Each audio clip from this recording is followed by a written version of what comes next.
Manakala anak dia meninggal, umur 18 bulan, namanya Ibrahim, dari Maria Al-Qibtiyah, menangis Nabi. Kata sahabat, kenapa engkau menangis ya Rasulullah? Amat tarda, engkau tak rida dengan meninggal ini? Kata Nabi, aku bukan tak rida, ini air mata kasih sayang. Jadi air mata memang tak boleh ditahan. Jadi air mata yang tak boleh itu meratap.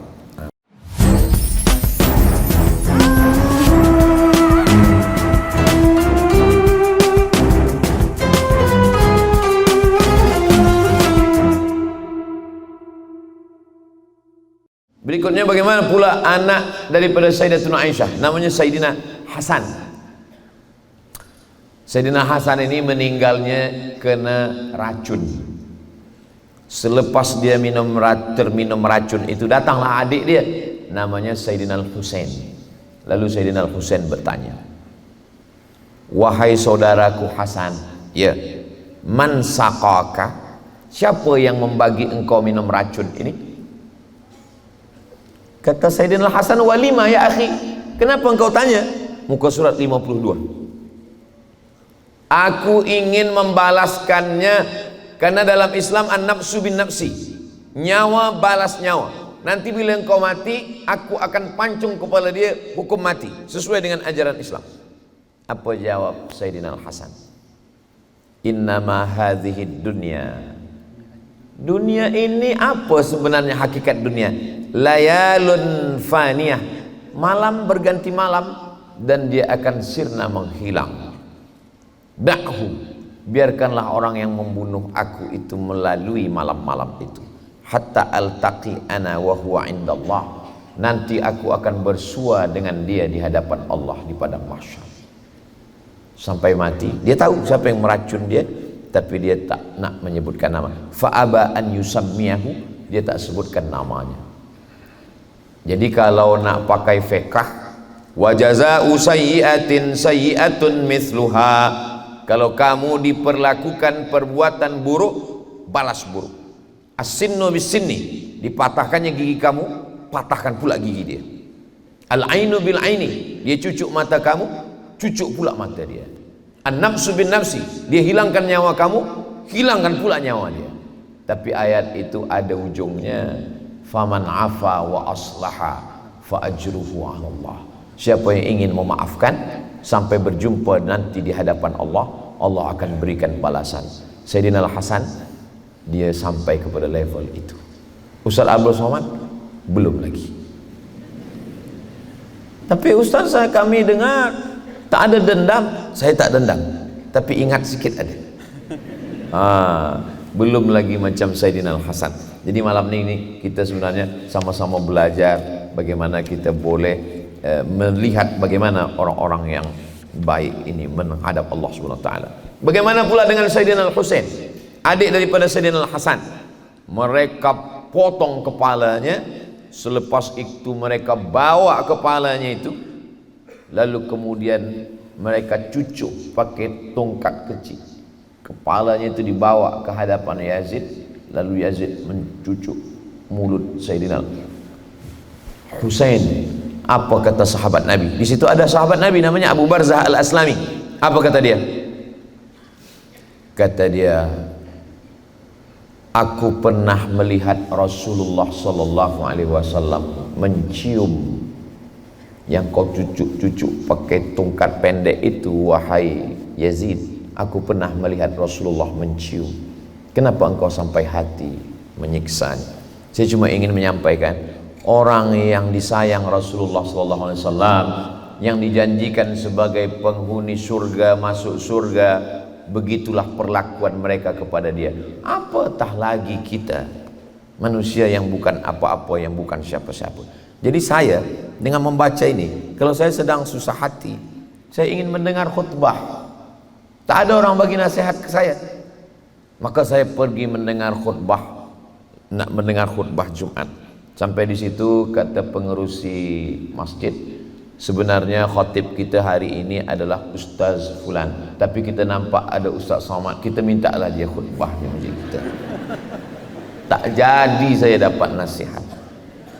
30 malam Ramadan ada beberapa malam saya kosongkan.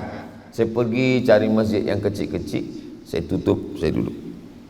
Malam ini kita sembahyang tarawih, nanti kita akan dengarkan tazkirah. Rupa-rupanya malam ini ada pula nampak kita Ustaz Abdul Somad. Mari kita dengarkan tazkirah. Jadi yang banyak menasihati saya buku ni, kayak Abdul Somad, engkau disambut di Brunei Darussalam, engkau dialu-alukan, dimuliakan dengan saudara engkau, Masya Allah, tabarakallah. Tapi sesungguhnya cucu Rasulullah diperlakukan macam ini. Jadi kalau engkau dihina, engkau diperlekehkan, sesungguhnya engkau tiada apa-apa.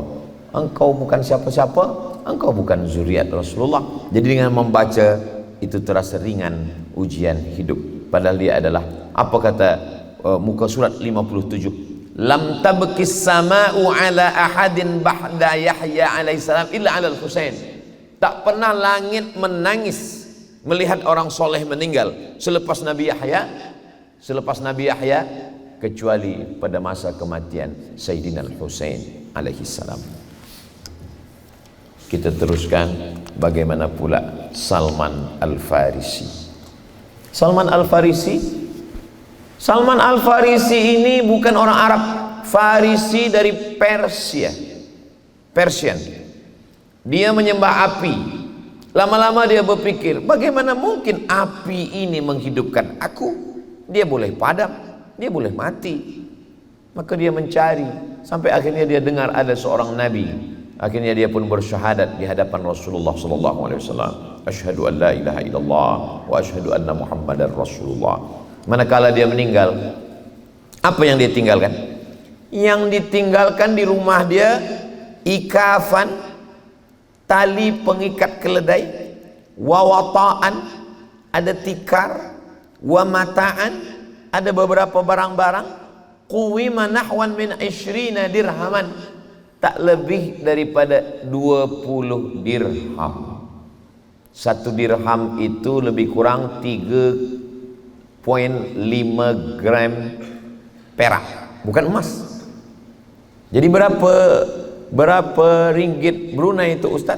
Kiralah sendiri. Lebih kurang. Cuma sebegitulah yang dia tinggalkan. Padahal bila disebut nama dia Salman Al-Farisi radhiyallahu an, orang yang diridhai Allah Subhanahu wa taala. As-sabiquna al-awwaluna minal muhajirin wal ansar. Mereka yang dulu masuk Islam dari kalangan muhajirin dan ansar. Tapi begitu dia di hadapan Allah, dia betul-betul menengok, memandang dunia ini.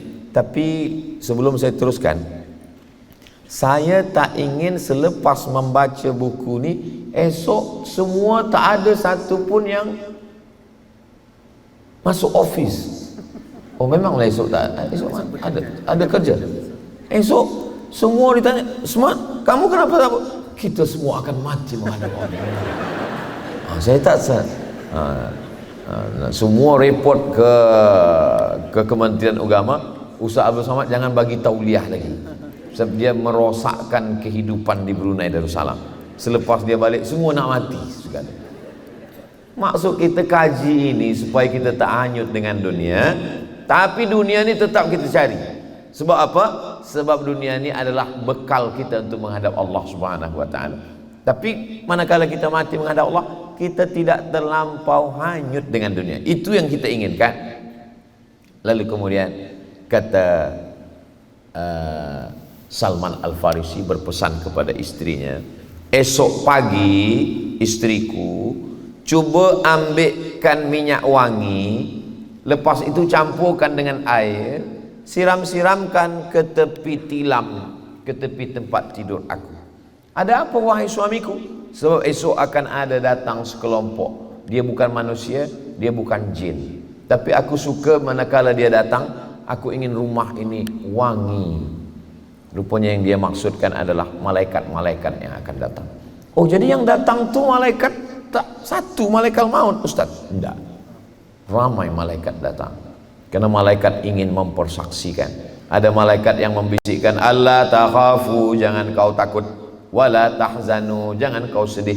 Wa abshiru bil jannati allati kuntum tu'adun. Berbahagialah engkau dengan surga yang dijanjikan Allah. malaikat maut hanya mencabut nyawa saja, tapi malaikat-malaikat datang mempersaksikan. Seperti kita akan dijemput, yang akan datang menjemput itu ramai. Macam saya tadi, Ustaz, jangan masuk dulu, nanti akan ada yang akan membawa Ustaz, ramai. Agak-agaknya begitulah nanti malaikat itu datang beramai-ramai, menunjukkan di mana tempat-tempatnya. Begitulah mereka orang-orang soleh sahabat Nabi itu, dibagi Allah Subhanahu wa taala kelebihan. Dan kata Nabi, seandainya iman kamu seperti iman sahabat ini, la safahatkumul malaikah. Datang sahabat, ya Rasulullah, ya, mengapa kami bila duduk bersama engkau rasa iman kami ini penuh, tapi bila kami dah balik ke rumah, berjumpa dengan istri, menggendong anak, kenapa rasa iman kami ini turun? Kata Nabi, lau kuntum kama kuntum lafsafahatkumul malaikah. Kalau iman kamu seperti ini, tiada turun di atas terus, malaikat turun bersalaman dengan kamu. Itu menunjukkan sahabat Nabi pun ada masa imannya full, ada kadang-kadang no signal. Tapi sahabat Nabi taklah sampai macam itu kita. Maka kadang kalau ada jamaah bertanya, Ustaz Somad, kenapa saya rasa bila tazkirah, bila duduk dengan Ustaz, rasa iman ni full, tapi manakala kita dah balik ke rumah, kenapa rasa? Sahabat Nabi pun mengalami yang sama. Lau kuntum kama kuntum la safahatkumul malaikah. Itulah maka kita mesti banyak kajian, duduk dengan orang soleh, subuh berjamaah, ada kajian duha, duduk lagi zuhur. Itu semua adalah Masya Allah, tabarakallah. Ternyata bukan ajal saja yang cepat, waktu ajal ini pun dah nak berakhir juga. Bagaimana dengan Abu Dzar Al-Ghifari? Muka surat 62. Abu Dzar Al-Ghifari kata Nabi, dia nanti hidup sendiri, mati sendiri, dibangkitkan sendiri. Lalu kemudian dia berpesan, nanti kalau aku mati, mandikan aku, kafankan aku, mandikan saya, kafankan saya, bawa jenazah saya, letakkan tepi jalan. Istri, anak-anak saya, mandikan saya, kafankan saya, letakkan jenazah saya tepi jalan. Nanti akan ada orang yang lalu. Tak lama sesudah itu lalulah sekelompok orang. Rupanya yang diantara yang lalu itu ada sahabat Nabi namanya Abdullah bin Mas'ud. Kata Abdullah bin Mas'ud, ini siapa? Cuba buka, tengok wajah dia, Abu Dzar Al-Ghifari. Inilah hadis yang pernah aku dengar dulu.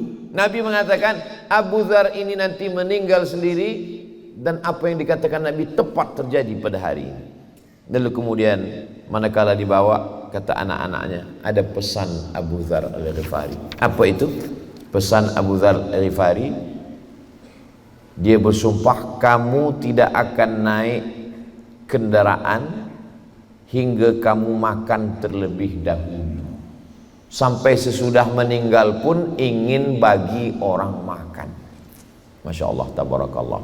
Orang di Brunei ini pun luar biasa. Saya makan sikit, tapi di Brunei ini sikit-sikit makan, sikit-sikit makan.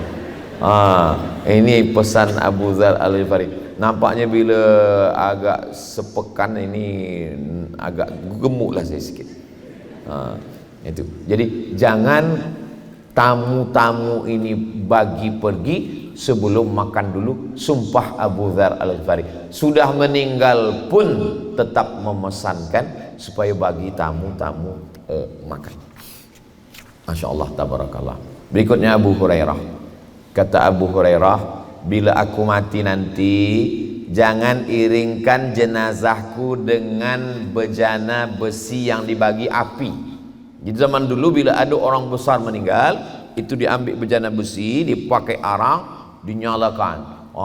Ini yang meninggal ini adalah Abdul Somad. Kata Abu Dzar, kata Abu Hurairah, nanti bila aku mati jangan buat macam itu, buat macam biasa sahaja. Lalu kemudian cepat-cepat kuburkan aku, jangan tahan jenazahku lama-lama. Lalu kemudian jangan meratap. Menangis, Ustaz, menangis boleh. Sebab Nabi manakala ada perempuan menangis, kata Nabi, kata Umar, jangan kamu menangis. Kata Nabi, da'uhunna, biarkan dia menangis. Yang tak boleh itu meratap. Meratap itu macam mana? Kenapa laki aku yang mati? Kenapa tak laki dia? Itu tak boleh. Itu meratap namanya. Laisa minna man darabal khudud wa syaqqal juyub. Siapa yang memukul-mukul pipi, menarik rambut, tak boleh. Makanya tahan lidah, tahan tangan, tahan hati.